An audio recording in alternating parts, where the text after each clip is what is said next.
Assalamualaikum warahmatullahi wabarakatuh. Innal hamdalillah nahmaduhu wa nasta'inuhu wa nastaghfiruh wa na'udzu billahi min shururi anfusina min sayyiati a'malina. Man yahdihillahu fala mudilla lahu wa man yudlil fala hadiyalah. Asyhadu an la ilaha illallah wahdahu la syarikalah wa asyhadu anna Muhammadan abduhu wa rasuluhu la nabiyya ba'dah. Allahumma shalli wa sallim ala sayyidina Muhammad wa ala alihi wa sahbihi ajmain amma ba'd. Alhamdulillah bertemu lagi bersama saya Muhsin. Pada hari ini kita juga membahas hal yang sama, yaitu terkait masalah hukum Islam masih berhubungan dengan fatwa-fatwa terhadap perempuan dalam kitabnya Abdullah bin Mahfuz Al-Haddad. Pada hari ini kita akan membahas beberapa 3 hukum yang akan dibacakan dalam beberapa hal. Kemudian saya akan menjelaskan beberapa hal yang berkaitan ada yang tidak dipahami. Sebelumnya saya hormati para kiai, para habaib, para ustadz dan para jamaah muslimin dan muslimat di mana masih berada. Ada beberapa pertanyaan terkait masalah hal tersebut. Di antaranya adalah hukum merayakan hari ibu. Ada pertanyaan kepada beliau, apa hukumnya merayakan hari ibu yang dilaksanakan pada tanggal 21 Maret? Dan apakah ini termasuk ajaran Islam? Beliau menjawab, hari ibu tentu bukan ajaran Islam, karena syariat Islam tidak mengajarkan hal tersebut, dan tidak ada dalam teks agama, dalam teks syariat yang menunjukkan bahwasanya hal tersebut diperingati. Itu adalah perkara-perkara yang duniawi untuk mengingatkan tentang hak ibu, dan Islam menganjurkan kita agar berbakti kepada kedua orang tua kita dan wasiat lainnya untuk ibu dan seluruh keluarga, terutama kedua orang tua kita. Dan hari raya yang dianjurkan oleh syariat adalah hari raya yang di dalamnya terdapat ibadah khusus. Maka selain dari itu tidak termasuk dari hari raya dalam pandangan syariat. Ini semua adalah hari raya yang secara bahasa yang dibuat secara berulang-ulang sehingga tidak seperti itu. Wallahu a'lam bishawab, kata beliau. Sebagai tambahan bahwa ada hadis Nabi mengatakan ridhollahi fi ridhol walidain wa sukhtullahi fi sukhtil walidain. Ridho orang tua, ridho Allah tergantung kedua orang tua, dan murkanya Allah tergantung dari murkanya orang tua. Jadi berbuat baik kepada ibu atau terutama kedua orang tua kita itu harus setiap hari, bukan pada hari raya tertentu. Itu sebagai tambahan dari saya. Bahkan ada hadis Nabi mengatakan tentang kepada siapa yang harus kita hormati. Kata Rasulullah, ibumu sampai kepada ayahmu. Ibu 3 kali, ayahmu. Artinya penghormatan tertinggi itu kepada ibu. Wallahu a'lam. Berikutnya, di beberapa event dan hari raya banyak wanita yang menggunakan pacar, dan itu bisa bertahan cukup lama. Dan kadang-kadang sebagian wanita itu meninggalkan sholat karena menjaga pacar tadi. Pacar maksudnya henna, bukan pacar, henna. Apakah boleh menjamak sholat dalam kondisi tersebut? Nah, ini saya jelaskan. Kita pernah membahas pertanyaan seperti ini. Seorang mahasiswa selama 2 pertemuan mengenai jamak takdim,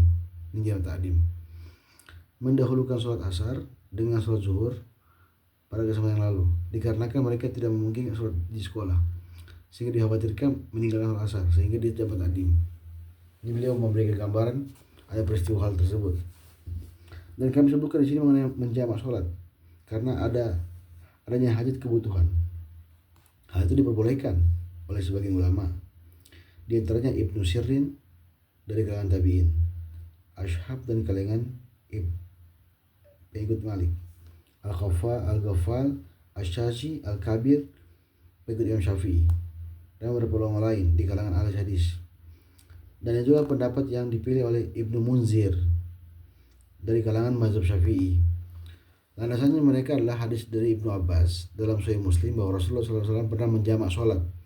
Jadi Rasulullah pernah menjamak sholat asar dan zuhur, sholat maghrib dan isya di kota Madinah karena beliau dalam keadaan sakit. Dalam keadaan tidak sakit. Mohon maaf.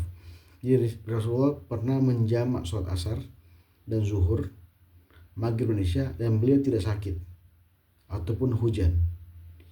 Ibnu Abbas berkata, arada alla yahruju min ummatihi.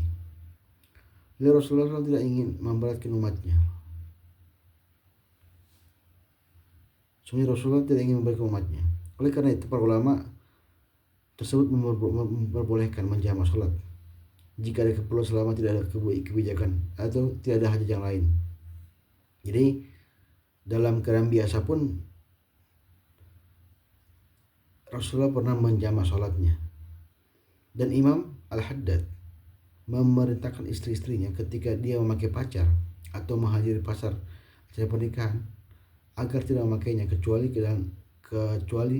masuk waktu zuhur, sehingga mereka melaksanakan sholat zuhur dan asar bersamaan.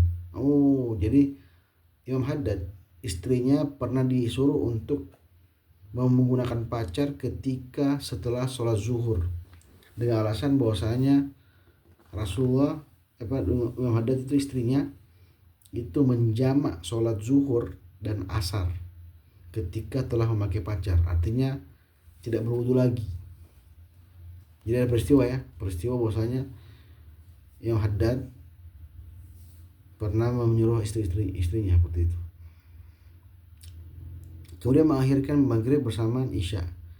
Dan inilah keluasan yang agung yang bisa membebaskan orang-orang yang melakukan dari dosa menunda sholat, sehingga dia tetap bisa menjaga sholatnya. Wallahu a'lam bishawab. Jadi tanpa hajat atau kita merasa khawatir untuk meninggalkan sholat, maka kita lebih baik kita menjamak sholat. Atau misalnya kita ke mall atau ke ke tempat acara, jadi kita dikhawatirkan nggak sholat, mending dijamak.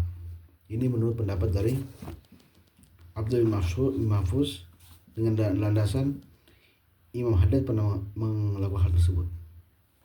Berikutnya, hukum wanita yang sedang haid membaca Al-Quran untuk perlindungan dan mendengarkannya tentang agama ketika sedang haid juga. Apa hukumnya seorang wanita yang sedang haid membaca beberapa surah Al-Quran sebelum tidur dan meletakkan beberapa Al-Quran di sebuah kertas di bawah bantal?